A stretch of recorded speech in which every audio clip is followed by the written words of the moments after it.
Conservative media done right. You're listening to the SHR Media Network. And welcome to the Reaver of Common Sense, where we do not outsource reality to talking points, and we do not pretend chaos is compassion.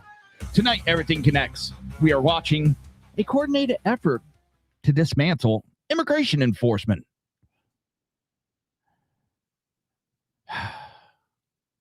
But not through law, not through debate, but through pressure, distortion, and fear.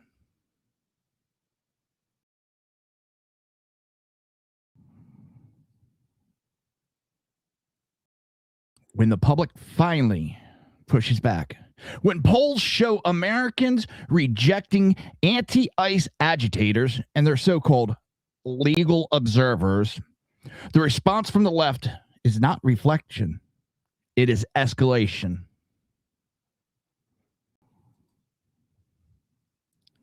Democrats are now openly threatening a government shutdown by blocking DHS funding in the aftermath of the Minnesota ICE shooting, not to protect agents, not to restore order, but to weaponize tragedy as leverage against enforcement itself.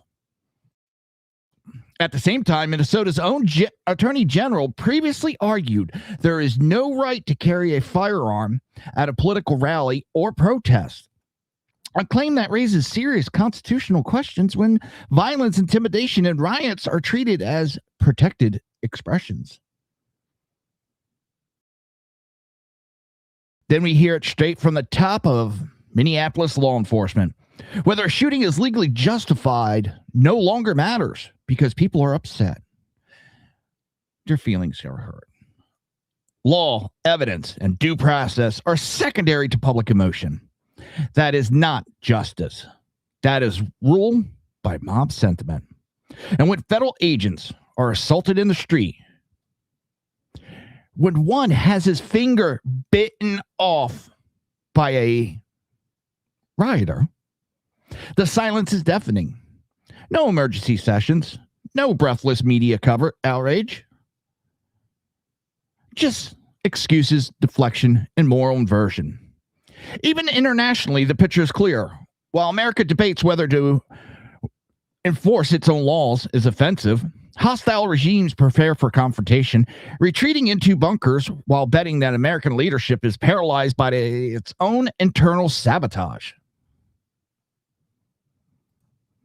This is not a series of isolated headlines. This is a pattern. Power without accountability. Enforcement without support. Law without a backbone. Now, before we go any further, hit that like button, smash subscribe, and share the stream like your freedom depends on it, because it just might. Every click helps us push through big tech censorship, drown out the media noise, and make sure common sense has a fighting chance. This is the Reaver of Common Sense, where the truth lives and the nonsense dies screaming. Don't forget also tonight, Edge of Liberty with Sackhead Sean airs tonight, 8 p.m. Pacific Standard Time, 11 p.m. Eastern Standard Time, and this one is worth staying up for. Well, they all are, but this one especially.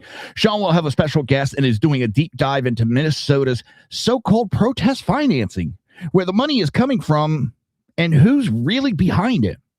Fair warning, you're probably not going to like the answer, and you may very well be surprised by just how organized and well-funded this actually is. That's Edge of Liberty tonight, right here on SHR Media, conservativemedia.com. Don't miss it. So let's start out. The anti-ICE agitators and legal observers are losing strong majority of public support. Despite sustained activist pressure, aggressive protest campaigns, and escalating political opposition, a clear majority of Americans continue to support United States immigration and customs enforcement and believe its agents should be allowed to carry out their duties without interference. Newly released polling data from Plymouth Union Public Research reinforces a reality that often gets buried beneath headlines, social media outrage. The public is not rejecting immigration enforcement. It is not siding with those attempting to obstruct federal officers. According to the national survey, 57% of Americans 57% of Americans believe ICE agents should be able to do their job without being impeded or harassed. The poll measured attitudes towards immigration enforcement and deportation operations, as well as opinions regarding organized efforts designed to obstruct federal officers. The results point to broad public backing for enforcement activity and limited sympathy for anti-ICE agitation, even as political rhetoric around the issue grows more heated. And just for the naysayers that are going, oh, you're blowing smoke up our ass, you're lying, all the normal bullshit. This came from an Axio article.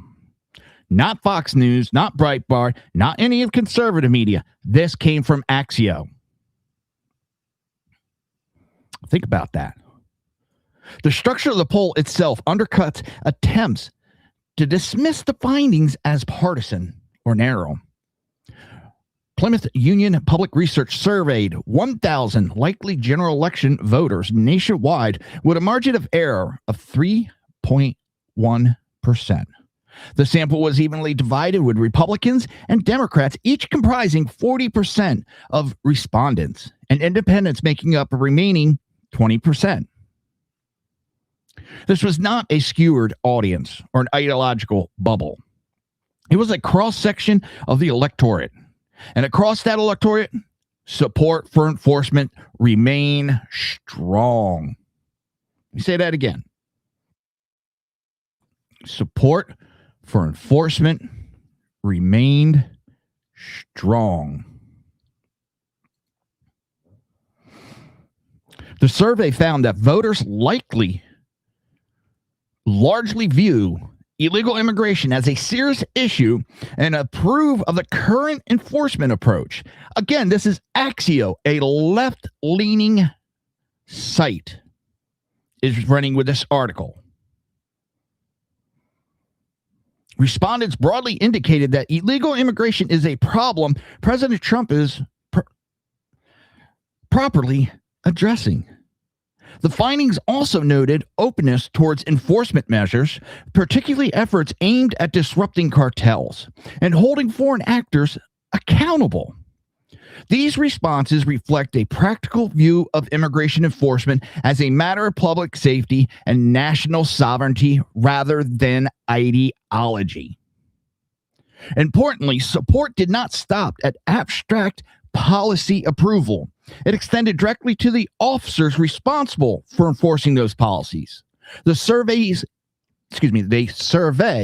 emphasized that voters express respect for ICE officers and believe they should be allowed to do their job. In contrast, organized efforts to obstruct enforcement drew limited sympathy and appeared confined to a small but vocal minority. Organized efforts to obstruct enforcement drew limited sympathy and appeared confined to a small but vocal minority. In other words, it is a small group, but they are loud. This distraction is just that, a distraction. This distinction matters because much of the political and media conversations attempts to portray opposition to ICE as a broad base and representative when polling consistently suggests otherwise. When respondents were asked about priorities, 74% said fighting illegal immigration is an important issue for both the president and Congress to address. Only 7% described the issue as not important at all. 7% said it was not important. Small. SMall. That disparity underscores how disconnected activist messaging is from public sentiment. While demonstrations and lawsuits generate attention, they do not reflect the priorities of most voters. The polls also captured public recognition of the dangers ICE agents face. 58% of respondents said ICE agents put their lives on the line to keep the public safe. 57% described their work as a dangerous job protecting communities from violent criminal. A narrow majority, 91%, explicitly approved of using ICE to combat illegal immigration. These responses indicate that Americans understand enforcement is not theoretically.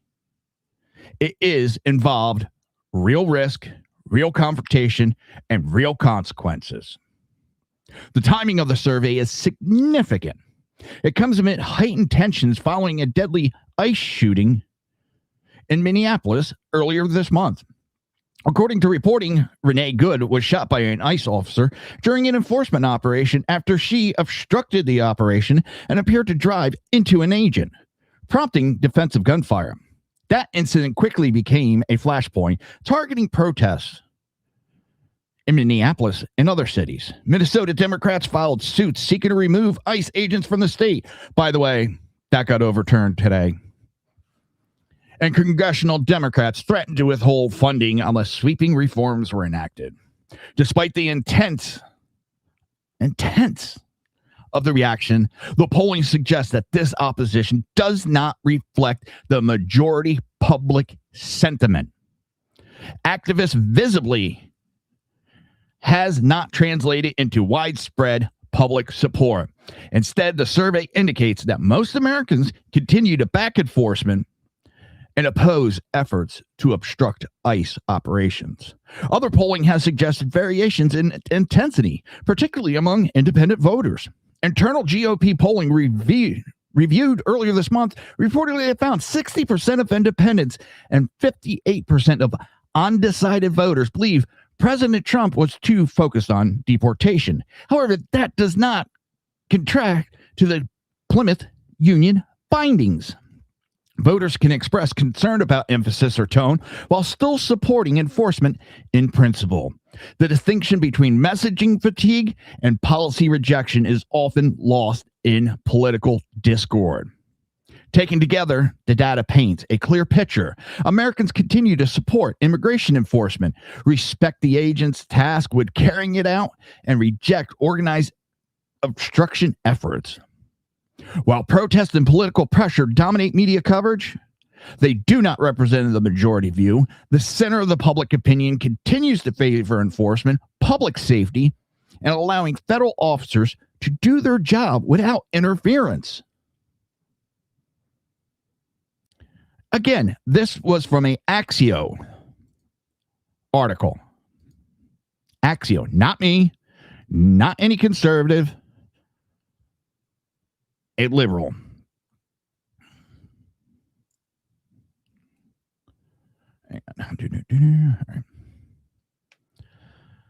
Sorry, just looking through some information, and there's actually, I want to see if I saved it. I think I did save it. Some CNN polls. Yes, here it is. Let me pop this up. I want to pop this up for those that think it's just the right-wing messaging and that all that bullshit. Because we're going to dispel it. Because this is CNN. All right. Let's throw this up. Yeah, sometimes I like blunt questions because they sort of get at the underlying feelings that people have. So this is about as blunt a question as you can get. Deport all immigrants here illegally. I will note the ABC News poll asked about undocumented immigrants. So we have slightly different questions, but these were all taken within the last month. And there's real uniformity here. That's what I really think you see. You see real uniformity. Deport all immigrants who are here illegally. 55% of the New York Times. Marquette, 64. Do you notice one thing in the question? Anybody? All that are here illegally. Not just a criminal. All illegals. That's all it asks. CBS News, 57%. ABC News with a slightly different question, 56%. So what you're seeing essentially here is a very clear indication that a majority of Americans, in fact, when they're asked this blunt question, which I believe gets at the underlying feelings, do in fact want to deport all immigrants who are here illegally. There's no arguing with these different numbers because they're all essentially the same across four different pollsters. feelings towards immigration in this country, feelings towards undocumented immigrants and deporting all of them have become considerably more hawkish. And I think that gives Donald Trump much more leverage to go with the American people and sort of have these hawkish, some might say harsh, different rhetoric and also issue-based sort of going after immigrants who are here illegally, want immigration levels decreased. This includes legal and... The polls are showing it, and it's not conservative media that is showing it. It is liberal media is showing that the American people want this immigration issue fixed. They want the illegals out of here. They broke the law getting here. That's where I have the issue. They broke the law getting here. Overstay, that's a little bit of a different conversation, but I'm talking ones that came across these borders illegally. They broke federal law. Period. End of subject. There is no compassion. There's no nothing. They broke the law because that tells me if they're willing to break the law to get what they want in this country, what other laws are they going to break when they're in this country to get what they want? And don't give me that, oh, they have the lowest crime rate. No, they don't. Number one, every one of them are a criminal. Number two, they don't call the cops for fear of getting deported. So a lot of crime in the illegal communities does not get reported. One of the things I was warned when I first moved down here to Florida, there's a town real close called Plant City. It has a high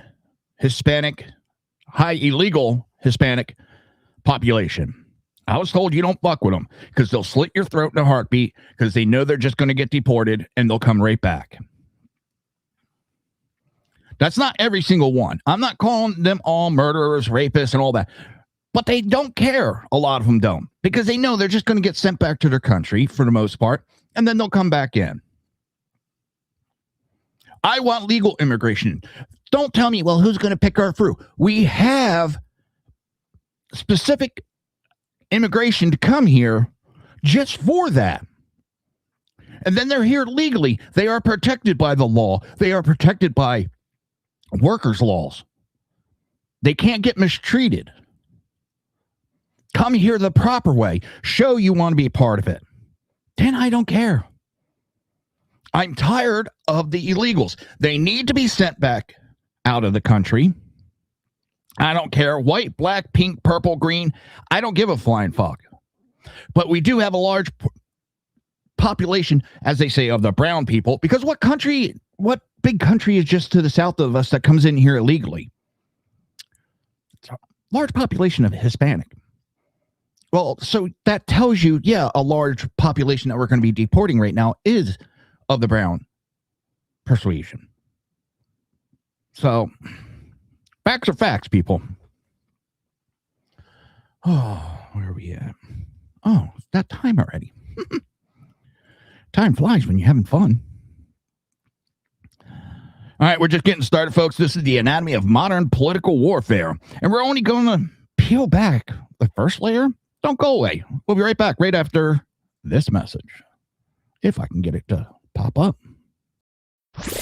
Conservative media done right. You're listening to the SHR Media Network. Are you looking for a way to boldly express your faith and love for your country? And check out Seven Armors, the premier apparel company for patriotic men of God, where faith meets freedom in style. Our t-shirts are more than just clothing, they're statements. Bold, stylish, and meaningful. From timeless messages to modern designs, we've got something for every patriotic man of God. Wear your beliefs proudly with Seven Armors gear. Don't miss the chance to wear your faith and freedom on your sleeve. Visit 7armors.com today and join the movement. That's the number 7armors.com. Come listen to BZ's Berserk Bobcat Saloon Radio Show. Live on select and exclusive Tuesday and Thursday nights at 11 p.m. Eastern, 10 p.m. Central, and 8 p.m. Pacific on the SHR Media Rumble channel, SHR Media YouTube channel, X, Twitch, Spreaker, and wherever great conservative podcasts are found. BZ, your conservative Sherpa, guides you through the maelstrom of Democrat, leftist, and globalist lies, chaos, deceit, and betrayal. Raised as a free-range child with dirt, stains, mud, and freedom, BZ broadcasts from North Idaho, comfortably surrounded by actual normal people. Jump into our plush, sumptuous, palatial, and resplendent chat room on rumble.com. Click on live chat to join. Now, with 37% more umbrage and 19% more bulbosity than previous shows, featuring delicious Liberty additives for the best in late-night conservatarian talk radio. BZ reminds you that with great beard comes great responsibility. No chinchillas were harmed, embarrassed, fat-shamed, or the focus of any sarcasm whatsoever in the making of this ad.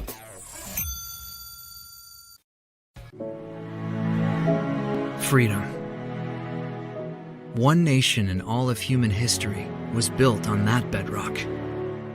Ours. A republic of the people, by the people, and for the people. Self-government requires freedom, just as freedom requires an individual willingness to self-govern. Freedom has made America exceptional. But it can only last as long as you and I seek the good, as expressed by the laws of nature and nature's God. It can only last if you and I choose to act as people of character.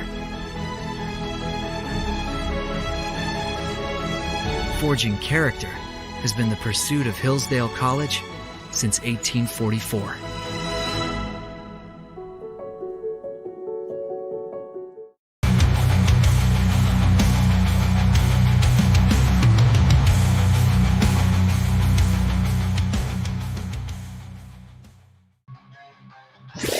Conservative media done right. You're listening to the SHR Media Network. And this is the Reaver of Common Sense, where the truth lives and the nonsense dies screaming. Before we go any further, hit that like button, smash subscribe, and share the stream like your freedom depends on it, because it just might. Every click helps us punch through big tech censorship, drown out the media noise, and make sure common sense has a fighting chance. Don't forget, coming up tonight is Edge of Liberty with Zachhead Sean, which airs at 8 p.m. Pacific Standard Time, 11 p.m. Eastern Standard Time. And this is one worth staying up for. Always worth staying up for, but tonight's extra special. He does have a special guest,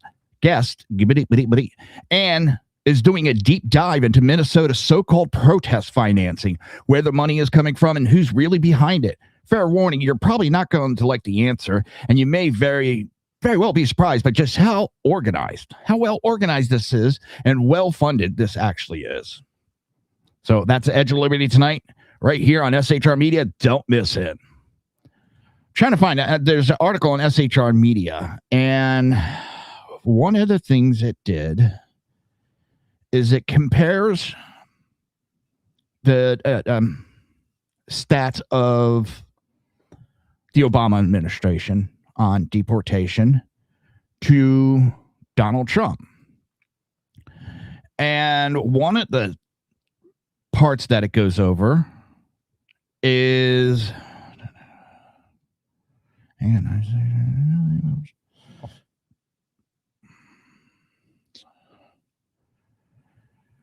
I can't find it. But it goes over the stats like actually, I know where I can get that. Just give me 1 second. Now I won't be able to find that, bet you. Here it is. Going to go over some stats of the ICE mistaken detention error rate. It's really amazing the difference between the two administrations, between mistaken deportation of U.S. citizens. And they didn't keep track under Biden, so I can't give you those numbers. I cannot find those numbers. But ICE mistaken deportation or detention error rates. Under Trump, it is 0.0067%. Under Obama, 0.0225%. That's a big difference. Obama had a higher rate of mistaken detention errors. What people are being misinformed on what's going on out in the street. Yes, there's U.S. citizens being arrested. They're not being arrested because they think they're illegals. They're being arrested for interference, for obstructing law enforcement. That's why American citizens are getting arrested, not because of detention, because due to immigration status. The media has twisted that, and people have been so mind-numbing, just gullible, they fall for it. Then there's the deaths in ICE custody. All right, you got 0.0054% have died under Trump. Obama, 0.0070%. Again, it's not mistreatment. Some of these people have health issues. They're getting better care than some Americans are. They're getting better care than most of our veterans are. But again, the media plays to the heartstrings, twists the narrative, and people are so gullible and hate Trump that they'll believe anything that is spewed their way. Mistaken deportations of U.S. citizens. Trump, 0. Obama, 4. These are stats that are out there. There's articles. But I know there will be people that will be so blinded by their hate, they will not care about facts. They will deny it just so that they continue to hate or continue to spread misinformation.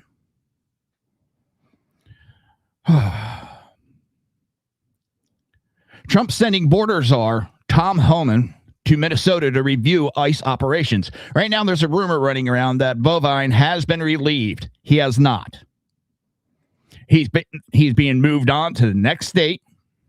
I don't know which state it is. He's moving on out of Minnesota, but he has not been relieved of command.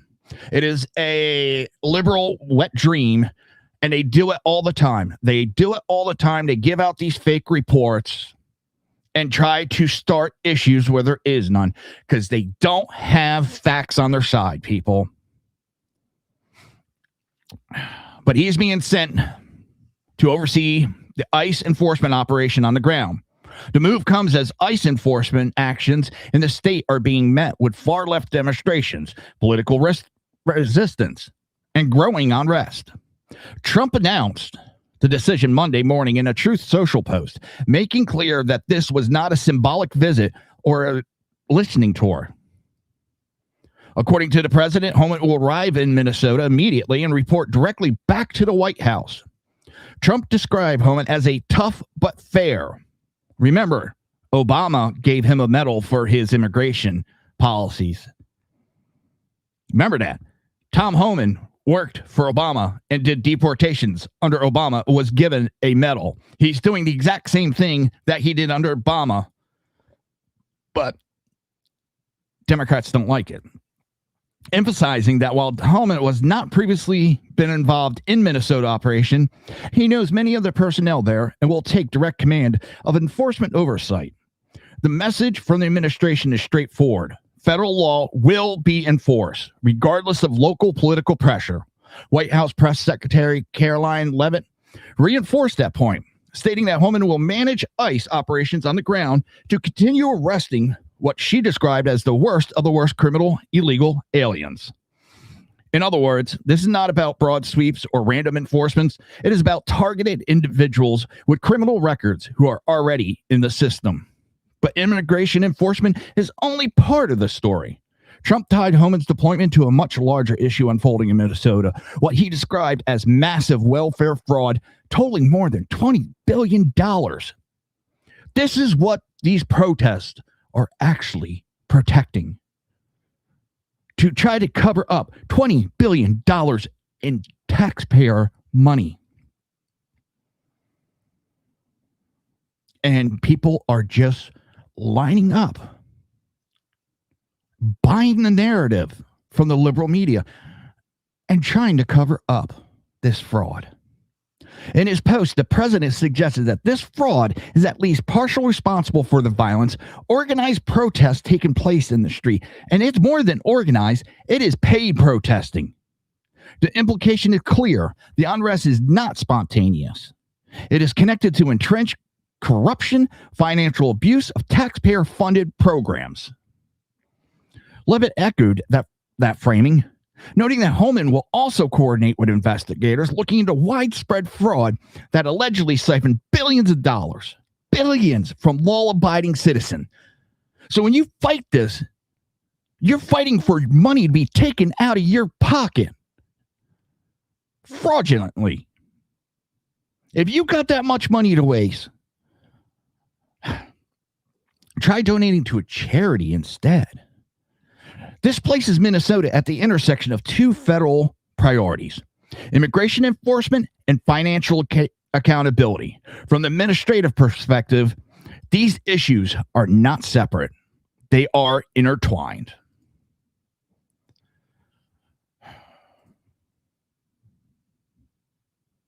Trump also signaled that scrutiny in Minnesota extends beyond state agencies. In the same post, he stated that Department of Justice and Congress are reviewing Ilhan Omar. She is now under investigation by the DOJ. Trump referenced reporting claims of Omar left Somalia with nothing and is now allegedly worth more than $44 million. In 1 year, she bumped up on her worth. While no filings were detailed in the post, the inclusion of Omar underscores the administration's broader message that political power in Minnesota is being examined alongside enforcement failures. This announcement followed an even sharper message Trump issued Sunday night, directly calling on Minnesota Governor Tim Walz and Minneapolis Mayor Jacob Frey, among other Democrats, to enforce federal laws in coordination with the Trump administration. Trump laid out a specific list of actions he expects states and local officials to take. 1 second.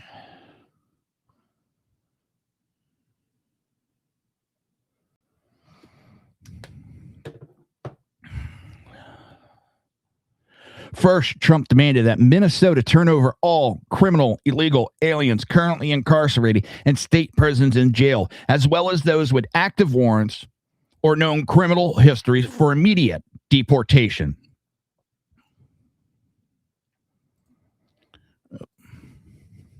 Second, he called on state and local law enforcement to agree to turn over all illegal aliens arrested by local police. Third, he insisted that local police assist federal authorities in apprehending and detaining illegal aliens wanted for crimes. Finally, Trump urged Democratic officials to partner with the federal government to protect American citizens through rapid removal of criminal illegal aliens, pointing to cities where cooperation has already led to safer streets. Trump's contrasted Minnesota resistance with examples from other Democrat-led jurisdictions that have cooperated with federal authorities. And according to the president, those partnerships have produced tangible improvement in public safety.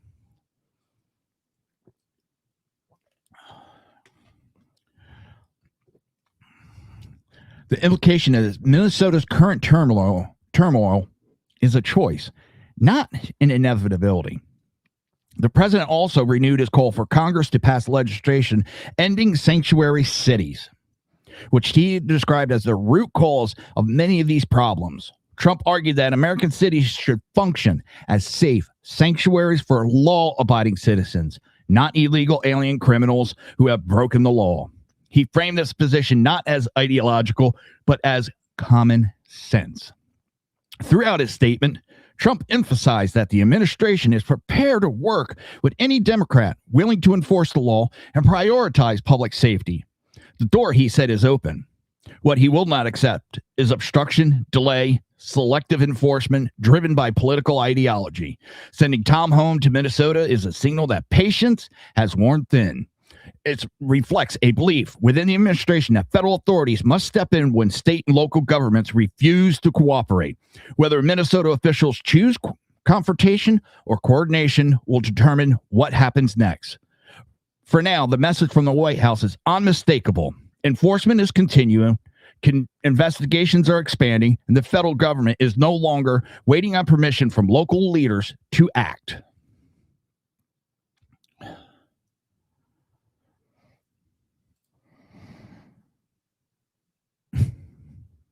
Oh, man. I want to thank everybody in the chat room. All I ask is to be respectful. That's all. Have a difference in opinion. Be constructive. But I want to thank everybody that has been watching, everybody that's in the chat room. I want to thank our moderators. I'm pretty sure it's getting hectic in there.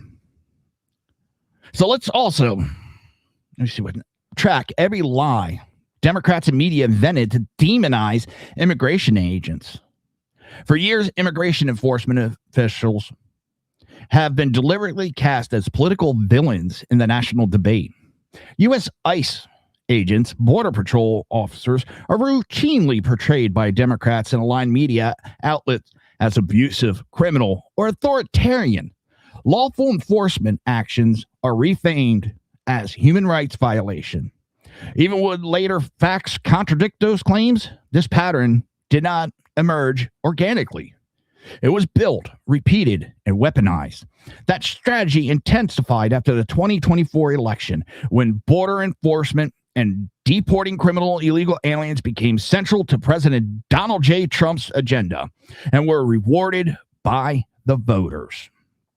Since then, political opponents and sympathetic media have escalated a campaign of narrative warfare. The objective is not accountability or oversight. It is delegitimization. Federal agents are cast as monsters, and enforcement itself is treated as immoral by definition. Those narratives have produced real-world consequences. ICE facilities have been targeted. Federal agents have been assaulted. False kidnapping reports have flooded 911 lines. And in at least one instance, the rhetoric surrounding enforcement escalated into lethal violence. Against that backdrop, it is necessary to examine how these narratives are constructed and sustained. One of the most prominent examples involved the claim that ICE agents used a 5-year-old child as bait to lure his father outside. Social media and corporate outlets alleged agents forced the child to knock on his own door. DHS later clarified that the father fled arrest, abandoning his 5-year-old child. And they made up excuses to protect that father that abandoned his child, who said, fuck my child, my ass is more important than that. He abandoned his child. Officials stated agitators frightened the child. Alleged mother refused custody. The mother refused custody, and agents safeguarded him. Vice President J.D. Vance publicly confirmed that the child was never arrested. Nevertheless, the initial claims spread far wider than the correction. Oh, this is the last segment coming up. We're going to go to break real quick. Oh, boy. Just remember, we're just getting started, folks. This is the anatomy of political warfare. We're only going to peel back. Oh, I think we're on the second layer. Don't go anywhere. We'll be right back. Conservative media done right. You're listening to the SHR Media Network. Are you looking for a way to boldly express your faith and love for your country? And check out 7 Armors, the premier apparel company for patriotic men of God, where faith meets freedom in style. Our t-shirts are more than just clothing, they're statements. Bold, stylish, and meaningful. From timeless messages to modern designs, we've got something for every patriotic man of God. Wear your beliefs proudly with 7 Armors gear. Don't miss the chance to wear your faith and freedom on your sleeve. Visit 7armors.com today and join the movement. That's the number 7armors.com. Come listen to BZ's Berserk Bobcat Saloon Radio Show. Live on select and exclusive Tuesday and Thursday nights at 11 p.m. Eastern, 10 p.m. Central, and 8 p.m. Pacific on the SHR Media Rumble channel, SHR Media YouTube channel, X, Twitch, Spreaker, and wherever great conservative podcasts are found. BZ, your conservative Sherpa. guides you through the maelstrom of Democrat, leftist, and globalist lies, chaos, deceit, and betrayal. Raised as a free-range child with dirt, stains, mud, and freedom, BZ broadcasts from North Idaho, comfortably surrounded by actual normal people. Jump into our plush, sumptuous, palatial, and resplendent chat room on rumble.com. Click on live chat to join. Now, with 37% more umbrage and 19% more bulbosity than previous shows, featuring delicious Liberty additives for the best in late-night conservatarian talk radio. BZ reminds you that with great beard comes great responsibility. No chinchillas were harmed, embarrassed, fat-shamed, or the focus of any sarcasm whatsoever in the making of this ad.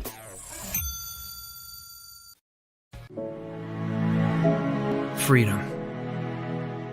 One nation in all of human history was built on that bedrock. Ours. A republic of the people, by the people, and for the people. Self-government requires freedom, just as freedom requires an individual willingness to self-govern. Freedom has made America exceptional. But it can only last as long as you and I seek the good, as expressed by the laws of nature and nature's God. It can only last if you and I choose to act as people of character. Forging character has been the pursuit of Hillsdale College since 1844.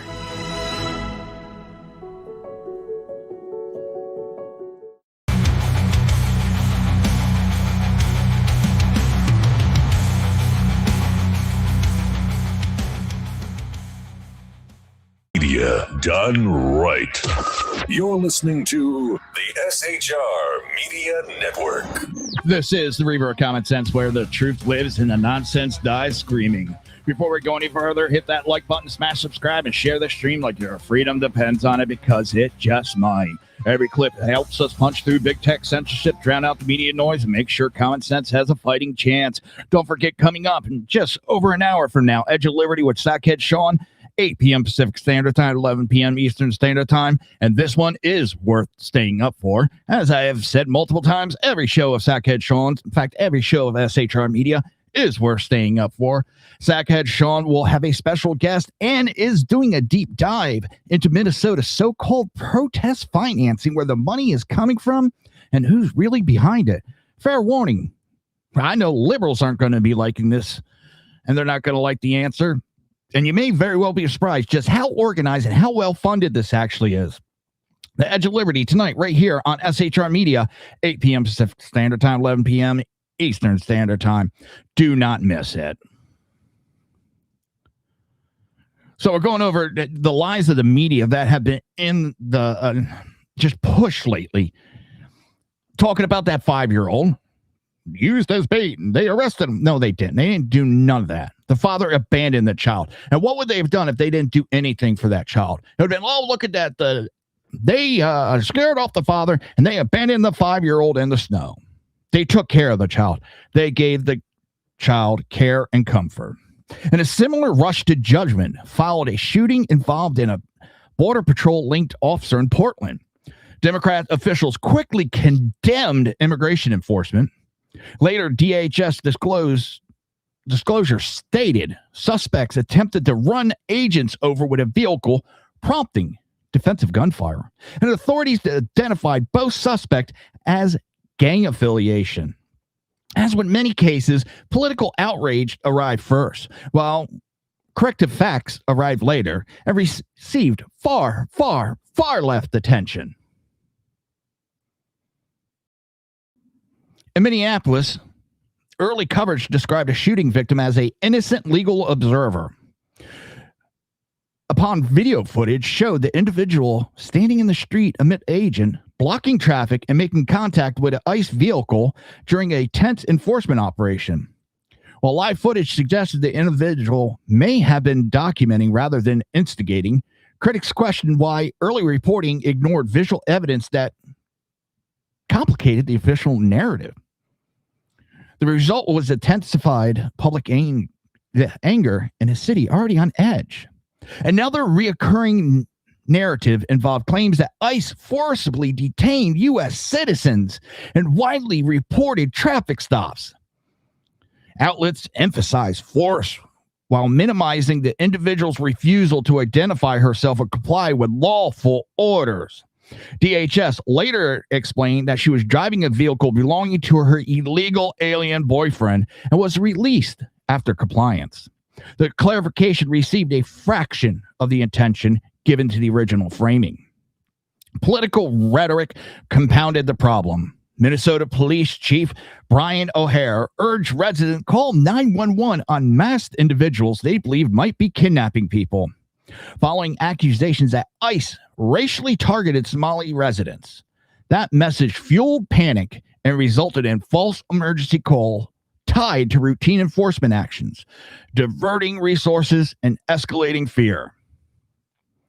Holiday coverage followed the same template. Over Thanksgiving, outlets ran emotional stories about a 19-year-old Honduran national detained while traveling, highlighting timing and personal aspiration while downplaying the fact that deportation orders dated back to 2015. Sympathy dominated, legal context was minimized. And again, I want to throw out a thank you for everybody in the chat, everybody listening, especially our moderators.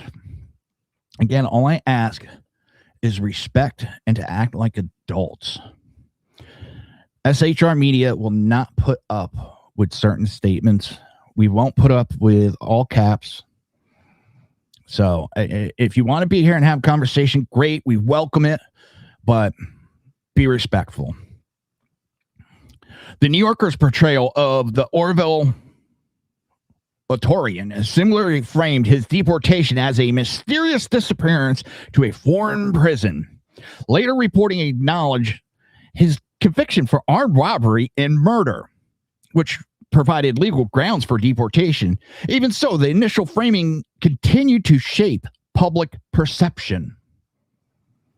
Claims that ICE arrested a preschool teacher without a warrant were amplified by Democratic lawmakers. DHS later stated the woman illegally crossed the border, fled a traffic stop, and barricaded herself inside a daycare, placing children at risk.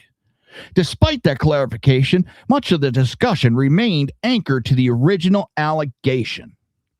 Even when corrected and facts come out, they still hide behind the lies. And that is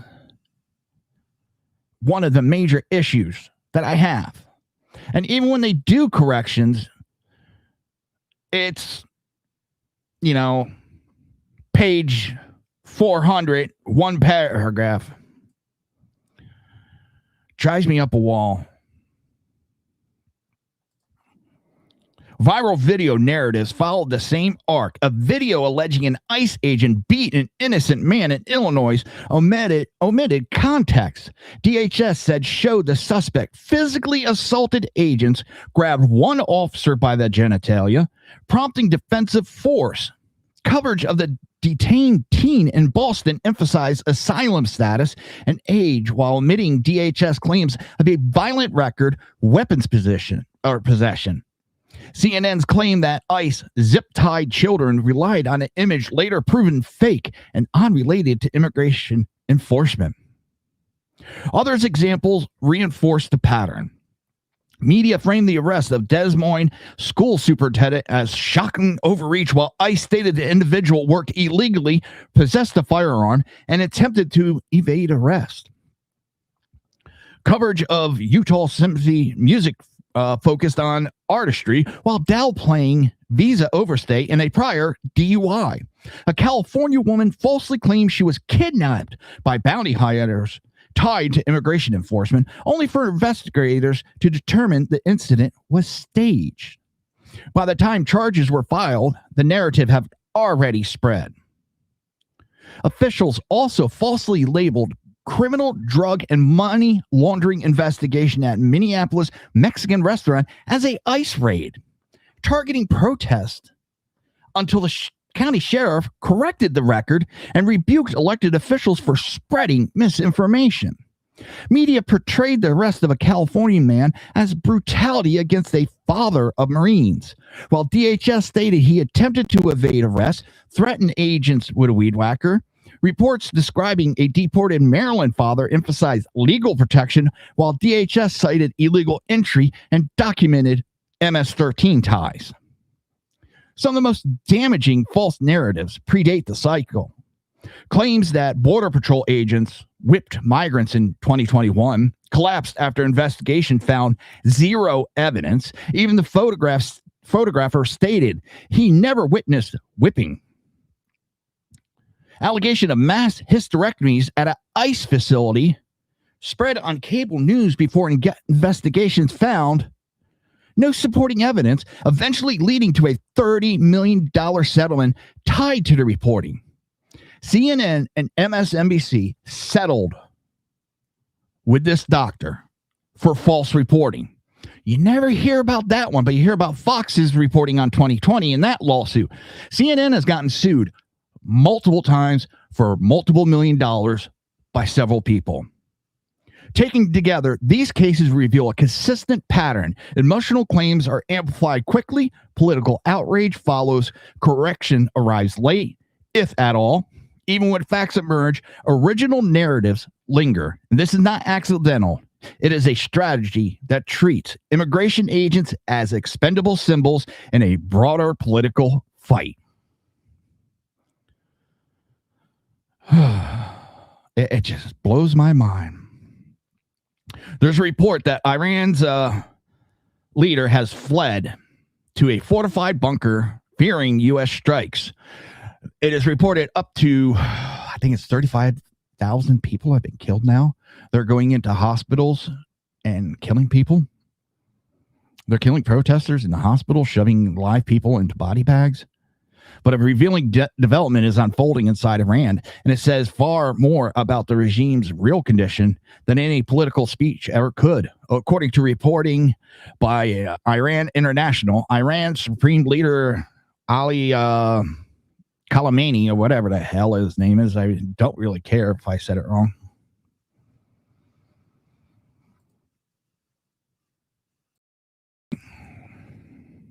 has relocated to a heavily fortified underground bunker in Tehran amid rising fears of a possible U.S. military strike. Sources close to the regime describe the move as precautionary, but the details suggest something deeper: anxiety at the highest level of power. The compound is reportedly a hardened bunker network with interconnected tunnels designed to protect leadership, ensure continuity in the event of an attack. This is not symbolic security. This is a contingency plan. Even more telling is Khamenei's third son, I'm not even going to try that one, has reportedly taken over day-to-day operation of the Supreme Leader's office, serving as the primary link between Iran's leadership and government ministries. Power is not just being protected, it's being consolidated inside the family. We have, I believe, an aircraft carrier strike group is now over there. Time is it? Where are we at? Getting close to the end. Federal agents' finger bitten off by alleged Minneapolis rioter. There's a moment in every public debate when the rhetoric collapses under the weight of reality, and this is one of those moments. A federal agent has reportedly had his finger bitten off. Think of that. His finger was bitten off during a confrontation with a peaceful protester, alleged rioter in Minneapolis. Strip away the politics, the slogan, and the hashtags, and what you are left with is something raw and undeniable. Law enforcement officers permanently injured while performing official duties amid civil unrest. This is not metaphorical violence. This is not rhetorical excuse. This is physical, irreversible harm. And yet in the broader conversation surrounding immigration enforcement and protests, incidents like this are often minimized, reframed, or quietly ignored because they disrupt a preferred narrative. It is difficult to portray federal agents as oppressors when they are the ones being maimed in the street. But you hear about a woman that goes and tells a story that she was shot in the hand and her hand's disabled and yada, yada, yada. But ends up, the truth was she picked up a flash grenade to throw it back at the police, and the flash grenade went off in her hand. Anybody with half a brain knows you don't pick those things up once they are activated. That was just dumb on her, and she caused it herself. And that's the problem. These injuries that are happening to a lot of these rioters and obstructionists, they're bringing it on themselves. I don't want to see anybody injured. I don't want to see anybody killed, but you're bringing it upon yourself. It is not being forced on you. These are choices that they are making, and they're not smart. They're emotional by false reports time and time again. According to reporting, the incident occurred during unrest tied to anti-ICE demonstration in Minneapolis. Federal officials were operating in a volatile demonstration in Minneapolis. Operating in a volatile environment fueled by weeks of inflammatory rhetoric, misinformation, and political signaling that framed enforcement action as illegitimate or criminal. In that environment, physical confrontation was not just possible, it was predictable.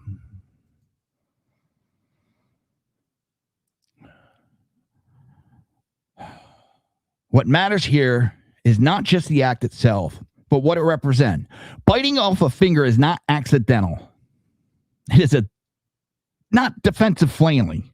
It is deliberate, it's extreme, and violent, and it underscores how far certain segments of protest culture have drifted from anything resembling peaceful dissent. This is no longer about speech or assembly. This is about assault. Oh, well, it's getting that time, and nothing we covered tonight exists in a vacuum. They were not disconnected stories, stray headlines, or isolated failures. Every segment pointed back to the same underlying problem: power without accountability. We saw how enforcement is undermined when politics overrides law. We saw how violence is minimized or excused depending on who commits it. We saw how media narratives are shaped not to inform, but to protect favored outcomes and shield favored actors.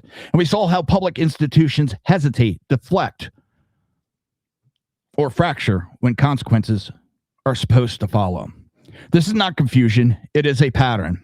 And when accountability is delayed, avoided, or selectively applied, systems begin to rot. When leaders are insulated from consequences, public trust collapses. When laws are enforced unevenly, fairness becomes a slogan instead of a standard. And when narratives replace facts, reality becomes negotiable. Borders matter because sovereignty matters. Enforcement matters because safety matters. Accountability matters because without it, nothing else holds.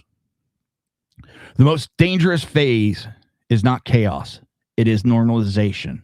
When the public is trained to expect double standards, excuses, and endless justifications, accountability stops being demanded at all. This is how institutions fail quietly before they fail completely. The truth is not complicated. Equal application of laws matter. Outcome matter more than rhetoric. Responsibility matters more than ideology, and no system survives when accountability is treated as optional. When those principles are ignored, instability follows. When they are defended, order endures. You want more from SHR Media? Tonight, Edge of Liberty with Sackhead Sean. That's Monday and Wednesdays at 8 p.m. Pacific Standard Time, 11 p.m. Eastern Standard Time. BZ Berserk Bobcat Saloon Tuesday and Thursday at 8 p.m. Pacific Standard Time, 11 p.m. Eastern Standard Time. And of course, you have Mission Ready Men with Big E Jackson every Tuesday and Thursday at 9 a.m. Pacific Standard Time, noon on the East Coast. And of course, me, Reaver of Common Sense. I am Jersey Joe, Mondays and Friday at 6 p.m. Pacific Standard Time, 9 p.m. Eastern Standard Time. This is where we leave it tonight. This is the Reaver of Common Sense, where truth lives and the nonsense dies screaming. Good night, Patriots. Stay sharp, stay grounded, and never let them rewrite reality while you're watching.